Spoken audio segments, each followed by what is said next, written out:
ચકાસણી નથી કરી।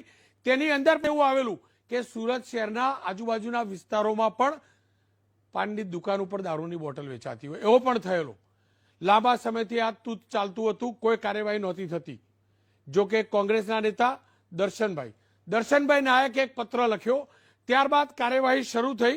સુરત જિલ્લાના ઓલપાડ પોલીસ સ્ટેશન વિસ્તારમાં છેલ્લા 3-4 દિવસમાં ટુંડા, લવાછા, સાયણ, દેલાડ, ગોથાણ જેવા ગામોની અંદરથી અલગ અલગ 58 દેશી દારૂના કેસ કરાયા।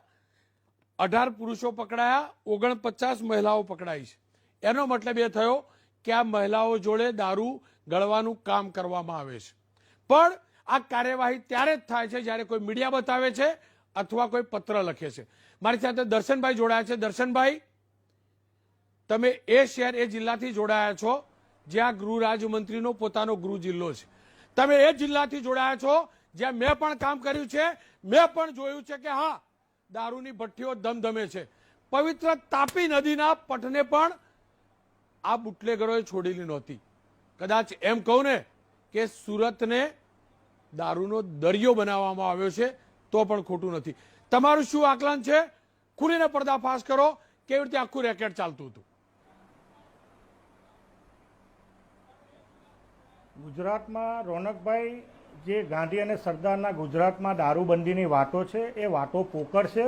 હકીકત એ છે કે દારૂ આજે ઓલપાડ તાલુકાની સમગ્ર સુરત જિલ્લાની આજુબાજુમાં તમે જો તો એ ગૃહ ઉદ્યોગની જેમ ઘરે ઘરે દારૂની ભઠ્ઠીઓ, ઘરમાં દારૂ ગાળવાનો। અને અમારા ઓલપાડ તાલુકાનો વિસ્તાર જે તમે વાત કરો છો, લવાછા છે, પિંજરજ છે, ડભારી છે, ટુંડા છે, મોણ છે, દાંડી છે, આ વિસ્તારોમાં સરકારી જગ્યાઓ જેની પર સરકારનો પોતાનો સરકારી પડતર છે। મારી પાસે કાગળો હું લઈને બેઠો છું, સરકારી પડતર, એની ઉપર ઠેર ઠેર લગભગ એ 4 થી 5 વિસ્તારમાં હજારો ભઠ્ઠીઓ આ કામ કરે છે, દારૂ ગાળવાની ભઠ્ઠીઓ કામ કરે છે।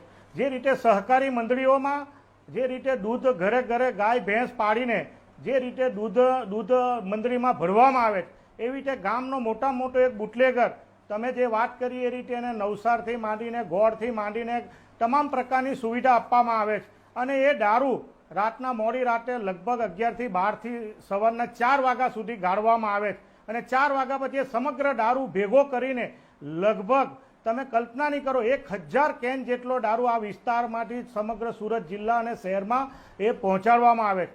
તમે મારવાડીઓ પાસેથી લગભગ જે પ્રકારની માહિતી આવે છે, જે ગોળનો ધંધો કરે છે મોટા પ્રમાણમાં, એની પાસે ગોળ લેવામાં આવે છે અને એ ડબ્બાઓ એટલી સંખ્યામાં લેવામાં આવે છે કે તમે એની કલ્પના નહીં કરી શકો।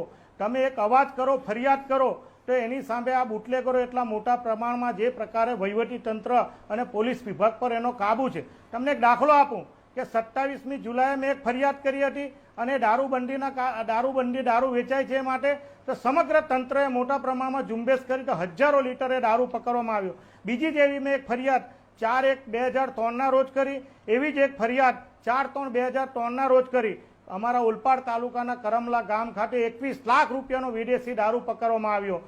વર્તમાન પત્રો અને બધાની માહિતીના આધારે જ્યારે આ ઝુંબેશ ઊભી થઈ તો સમગ્ર સુરત જિલ્લામાં જે રીતે મહુવા ખાતે પણ દારૂ પકડવામાં આવ્યો, કોસંબા ખાતે પણ 7.5 લાખ રૂપિયાનો દારૂ પકડવામાં આવ્યો।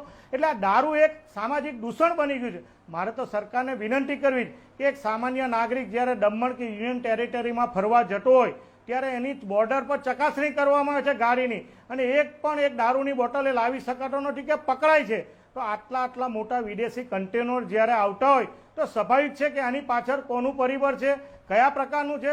બીજી નવાઈની બાબત એ છે રોનકભાઈ કે આટલો બધો દારૂ પકડાય છે, તમે જો તો લાખો લીટરો દારૂ પકડાતો હોય તો દારૂ પીધેલા કાં છે તે સબ ખબર પડતી નથી। દારૂ પકડાય છે તો દારૂ પીવાવાળા કાં છે, એ દારૂ પીવાવાળા પકડાતા નથી। અને જે દારૂ પીવા માટે પકડાય છે એ કાયદાનો અને રાજકીય પીઠબળના કારણે તમે જો તો 4 થી 5 કલાકમાં જ એ પોલીસ સ્ટેશનમાંથી છોડી દેવામાં આવે। અમારા કાંઠામાં તો લોકમુખે એવી ચર્ચા ચાલે કે શરાબ યહાં બીકતી એનું અનાવરણ, તકતીનું અનાવરણ કરવાનું બાકી છે।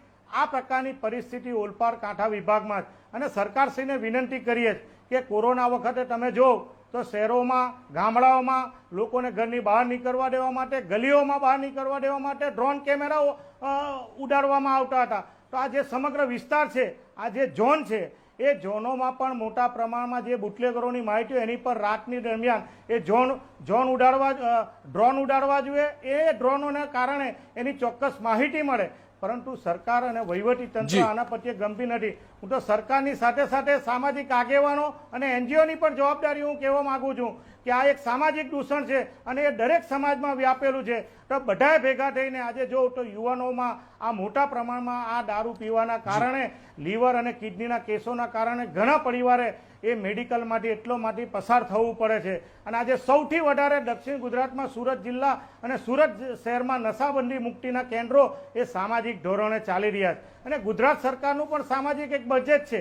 એ બજેટમાં પણ જે રકમની જોગવાઈ કરવામાં આવી છે, અગાઉના સમયમાં તમે જો તો રાત્રિ દરમિયાન નાટક, શેરીઓમાં જી. ભવાઈઓ આ દ્વારા નશાબંધી મુક્તિ માટેના અગાઉના કાર્યક્રમો ચાલતા જી, હતા. દર્શનભાઈ. પરંતુ સરકારને સામાજિક વિભાગની જે જવાબદારી છે, બધાની જવાબદારી છે, એ જવાબદારીમાંથી જી. આપણે ઉણા ઉતરીએ છીએ.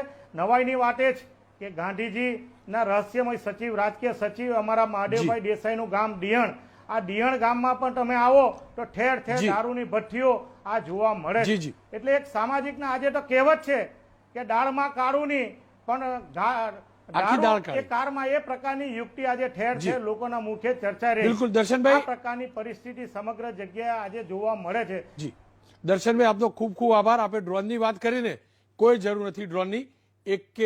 એક વ્યક્તિને ખબર છે અડ્ડા ક્યાં છે, એક વ્યક્તિને. હા, ડ્રોનની મારા જેવા કોઈ વ્યક્તિને